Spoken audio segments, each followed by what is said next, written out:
breaking news is that this is via Politico.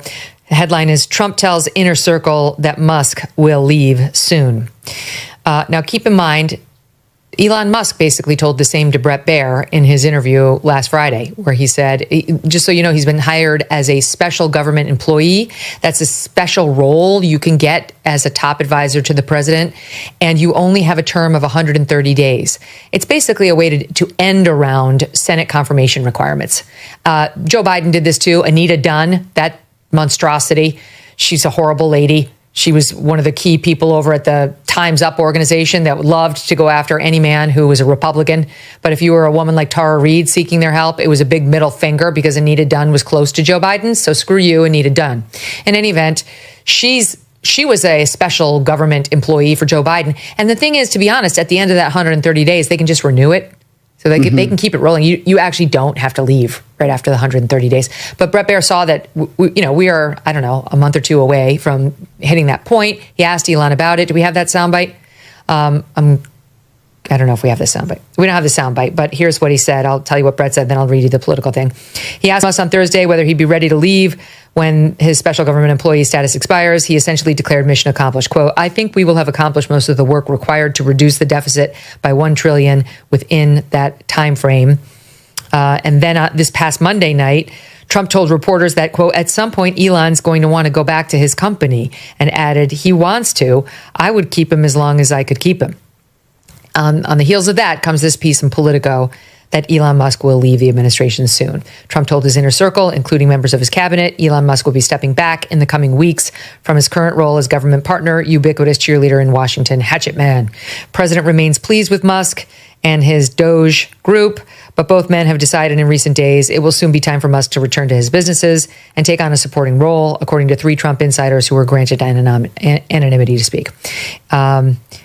There's a headline over in the Daily Mail that he has stepped down as the head of DOGE. That does not appear to be the case. That is unconfirmed. It feels like, at least as of this hour, that's only the Daily Mail who's reporting that, and that's not in Politico. So we'll wait to see whether that's also true. But I think, look, if it's true that he's going to be stepping down from his responsibilities, like right now in the weeks before he hits 130, there's a reason for that. And my own guess, without having spoken to anybody on Team Trump, is this has been very hard on Elon. His Tesla stock is down. His company's being attacked. Nobody wants to buy a Tesla now because they're worried their car's going to get vandalized, keyed,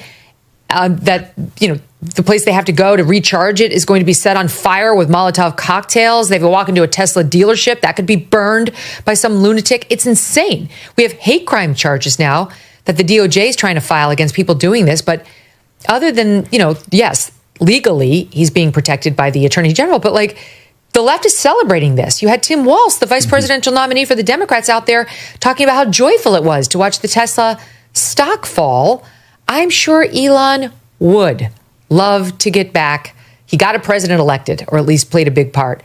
Get back to just trying to solve paralysis with Neuralink, trying to colonize Mars with SpaceX, trying to continue the fight for free speech on X, running the boring company where he's boring big tunnels underneath the earth to get people faster from A to B. And I've missed one. I've missed one of the big ones. I can't keep track. And Tesla, I guess, trying to improve our world for our children with more green energy cars, something the left should like. In any event, what do you guys make of it all? Somebody said that about me the other day. They said, who doesn't know me very well, they said, you're such a kind person. And I said, say that again. They said, you're a kind person. I said, I've never heard that before. It was a weird statement. I was kind. Who said that? I've heard of words that, I don't know, I better not tell you. I've been called a lot of things, but it's sort of a different kind of a word. It's like an old-fashioned word, isn't it? Domestic terrorists targeting Teslas. Are the staff scared to drive it? I don't think so. I haven't heard. They were complaining. I did buy one, and I let the staff use it.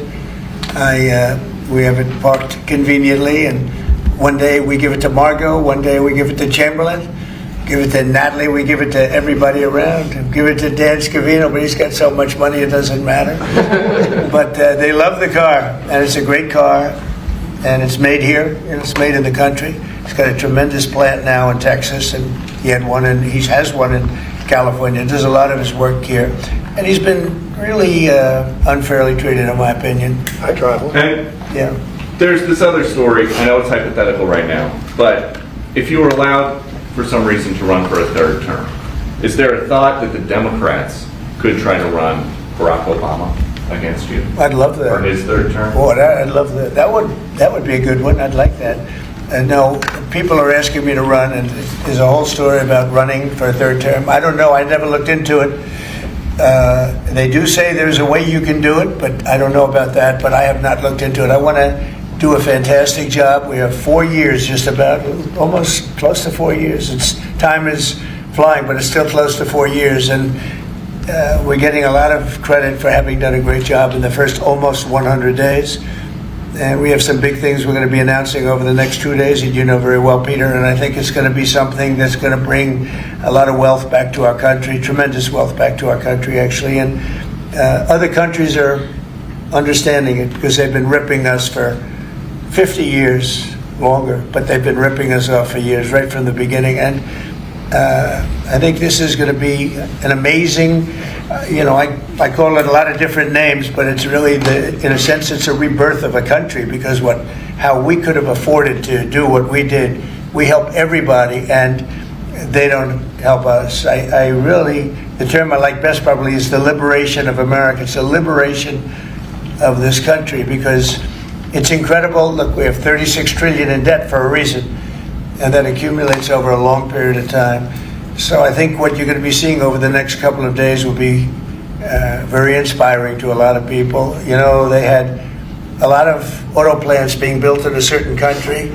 I don't want to mention the country because we get along great with the country, but those plants aren't being built there anymore. They gave them up today and yesterday, day before, and they're building them all now in the United States. And we have many examples, not only auto plants, chip companies from Taiwan are coming in. The biggest, Mr. Wei, he's big. I said, you are a smart guy, aren't you? I've been reading about him over the years, but he controls a large portion of the chip business, as you know. You don't get smarter. They're going to be investing $200 or $300 billion. Apple's investing $500 billion. You know, they always built their places in China. Now he's building here. I think because of you speak to Tim Cook, because of the election, but maybe more importantly because of the tariffs. You know, he's got really an obligation to do it. But we have many, many companies that you haven't even heard of. But I think we'll be at $5 trillion very soon. And if you think about this, we've never been anywhere near that. I don't know if we've ever been at $1 trillion. What do you mean by that? We're 500. What do I mean by trillion? 5 trillion. What are you referring to, sir? I think that we're going to be at $5 trillion of investment. I think you're going to have investments very shortly. We're already 3.5, and we have commitments, verbal commitments for a lot more. And numbers like that have never been done in this country. And it's going to get harder. This is in 2 months. It's really in less than 2 months, because since we've really gone out with it. And we have other interesting things happening. But to me, the whole tariff situation, and essentially they've done that to us for many years. So if we're anywhere near $5 trillion in 2 months, this could be numbers like the country's never seen. And every time you hear a dollar spent, that's another job, because the jobs are coming with it. So auto plants, chip plants, pharmaceuticals, lumber coming in. We have things happening in this country. I'm not sure that they've ever seen it. Steel, you know, we have tariffs on steel. They've been here for a while. Steel and aluminum. Nobody's ever seen anything like we're witnessing now. Nobody's ever seen anything. Most of you agree with that. I mean, it's nothing much you can't agree with. We have things happening in terms of jobs and investment, the likes of which I don't think we've ever seen. If you look at, let's say, $4 to $5 trillion in a period of a month and a half, that's even more than you do with your concerts, which are always sold out, right? Nobody's ever seen numbers. And think of it, where Apple's at $500 billion, as I said, but they always used to spend that money in China. Now they're spending it here. That means they're going to build. Now, they don't have any tariffs. Remember, there are no tariffs if you do your product here, if you build whatever it is in the USA.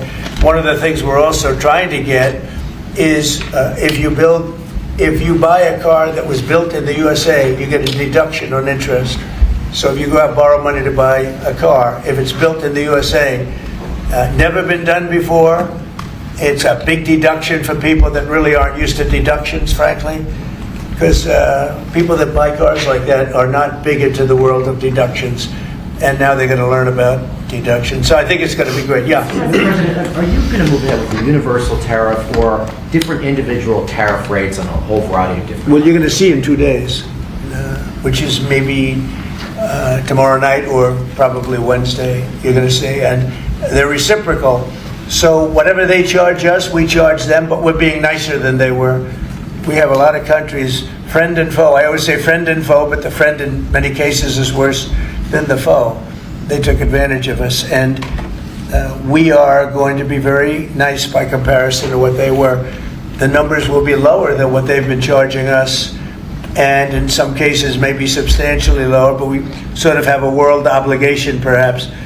But we're going to be very nice. Relatively speaking, we're going to be very kind.